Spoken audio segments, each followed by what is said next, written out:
I remember the first time I saw the HOA president, Jim Hayes, marching down my dirt driveway, his face as red as a cherry.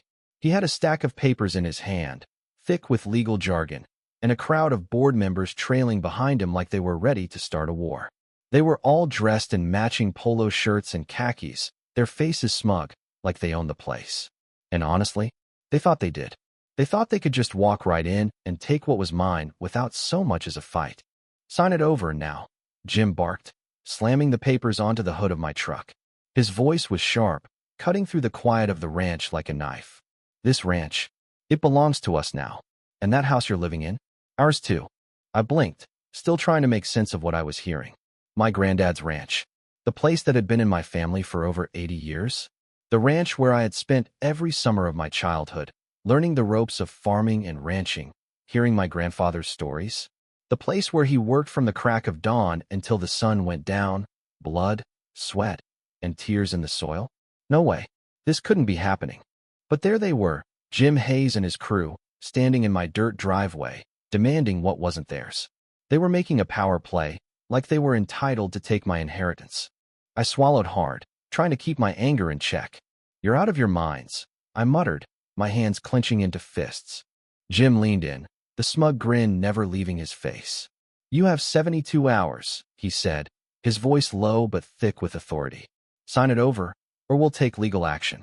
You know, the kind that's hard to undo." As he spoke, I felt the heat rise in my chest, the rage bubbling up, but I kept my voice steady. "This ranch is not for sale. Not now, not ever." Jim didn't take that well.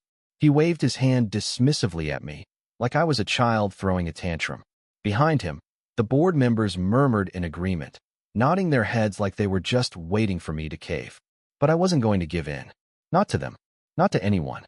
Just when I was about to respond, I heard the screech of tires behind me. A black SUV came to a sudden stop, and out stepped a guy in a dark suit, holding a clipboard and wearing sunglasses like he was some sort of secret agent. "You the owner of this property?" he barked at me. I barely nodded, still trying to process everything.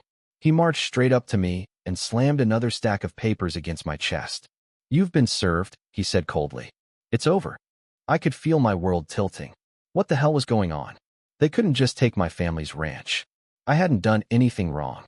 I didn't even know who these people were, but I could feel their eyes drilling into me, their smirks widening. I shuffled through the papers, my stomach churning as I read words like property seizure and non-compliance penalties. My blood ran cold. And then it hit meth words that nearly knocked the wind out of me. Failure to vacate will result in forced removal. I looked up, my heart pounding in my chest, and there was Jim again, standing just inches away. His grin had transformed into something darker, something meaner. "What's it going to be, son?" he sneered. "Sign over the ranch, or we drag you off." I didn't say anything at first. I couldn't. My mind raced, the words of my grandfather echoing in my head. "This land ain't just dirt, boy. It's blood. It's memory. It's heart. Protect it, and it'll protect you right back." I wasn't about to let them take that from me. "No," I said, finally, my voice steady and sure. "I'm not signing anything." The crowd gasped, and Jim's smile turned into a snarl. "You've just made a big mistake," he hissed. But before I could even process that threat, the man in the dark suit pulled out a phone and barked into it. "Proceed with phase 1, he said, his tone final. And that's when the ground shook beneath my feet. A line of construction trucks appeared, rumbling down the road toward my ranch gate. Bulldozers, backhoes, cement trucks. Dust clouds swirled behind them, and I could feel the earth tremble with every truck that passed. They weren't just talking anymore. They were making their move. I sprinted toward the gate, my boots kicking up dust behind me. The chain was heavy in my hands, but I locked the gate as fast as I could, the familiar sound of the old iron latch snapping into place. I wasn't about to let them bulldoze my grandfather's legacy. But the bulldozer driver didn't care. He revved the engine, the massive machine grinding to a halt just inches from the gate. The driver glared down at me from his seat, and I could see the tension in his shoulders as he pushed the machine forward, the blade scraping against the gate.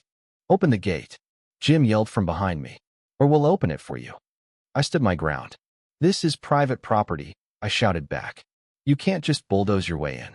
But Jim laughed, the sound cutting through the air like nails on a chalkboard. Not for long, he said. Once phase 1 is complete, it's ours. I could feel my heart pounding in my chest. This wasn't just a fight for land anymore. It was a fight for everything my grandfather had worked for, everything he had built with his own 2 hands. I had to protect it. I couldn't let them take it. I reached for my phone and dialed the sheriff's office. There's an illegal trespass happening at 1647 Old River Road, I said, my voice tight with urgency. They're trying to bulldoze my property. Send someone fast. The dispatcher's voice was calm but quick, asking a few questions. Stay on the line, she said. Officers are on the way. I turned back to face the bulldozer. The driver revved the engine again, clearly getting impatient. I stood firm, my fists clenched at my sides. And then, just when I thought things couldn't get worse, the driver moved the bulldozer forward again, the blade slamming into the gate with a crash that rattled my bones. But then, I heard sirens. I turned to see a sheriff's cruiser flying down the road, lights flashing, dust trailing in its wake. My heart gave a leap of relief. The cruiser skidded to a halt between me and the bulldozer. 2 deputies jumped out, one tall and burly, the other a woman with a no-nonsense ponytail and her hand resting on her weapon. What's going on here? The male deputy barked. Before I could answer, Jim swaggered up to them, holding up a stack of papers. This man is unlawfully occupying HOA property, he said, his voice dripping with arrogance. We're here to take possession. The female deputy snatched the papers from him, flicking through them quickly. Her eyes narrowed. Where's your court order? She asked. Jim hesitated. Well, no court order yet. Then you're trespassing, the deputy said sharply. Step back. The board members behind Jim started grumbling, but the deputies weren't having it. They moved to separate the crowd, pushing them away from the gate. The female deputy turned to me and said quietly, You need a lawyer, son. Fast. I nodded. I knew she was right. The HOA wasn't just going to walk away because the sheriff showed up today. They would be back, harder and sneakier. But for now, I had won a small battle. The next few days were quiet, too quiet. I kept my head down, working on the ranch, trying to put the whole thing out of my mind. But it was impossible to forget. The damage had been done. I knew the HOA wasn't done with me yet. Then, one night, when the stars were shining bright above my ranch, I woke to the sound of shattering glass and the acrid smell of smoke. I jumped out of bed, my heart racing as I rushed to the window. There it was, fire, creeping along the wooden floor near the window frame. Someone had thrown a Molotov cocktail through my window. I couldn't believe it. They were trying to burn me out. I grabbed the quilt off the bed and beat at the flames with everything I had. Finally, the fire died down, leaving behind a scorched patch on the floor. My hands were shaking, my body covered in sweat, but I knew one thing for sure: this wasn't over. They weren't going to stop until they had my land. And I wasn't going to let them take it. Not without a fight. I didn't have much time. I needed help, and I needed it fast. I dialed 911 again, reporting the arson. The sheriff's office promised to send someone right away, but I knew I couldn't just sit and wait. I had to take action. The next day, I met with Harold Whitmore, a bulldog of a lawyer who had been taking on corrupt HOAs long before I was born. He was the only one I knew who could help me. When he saw the pictures of the burned barn, his face turned redder than the barn door. This is arson, he growled. And this time, we're not just suing for harassment. We're going after their entire HOA charter. I sat there, feeling a glimmer of hope. Maybe, just maybe, I could win this fight. The media picked up the story quickly. Reporters loved a good David versus Goliath tale, and the story of a stubborn rancher taking on a corrupt HOA was exactly the kind of thing that made headlines. By the end of the week, the sheriff's office had raided the HOA clubhouse, seizing all their documents.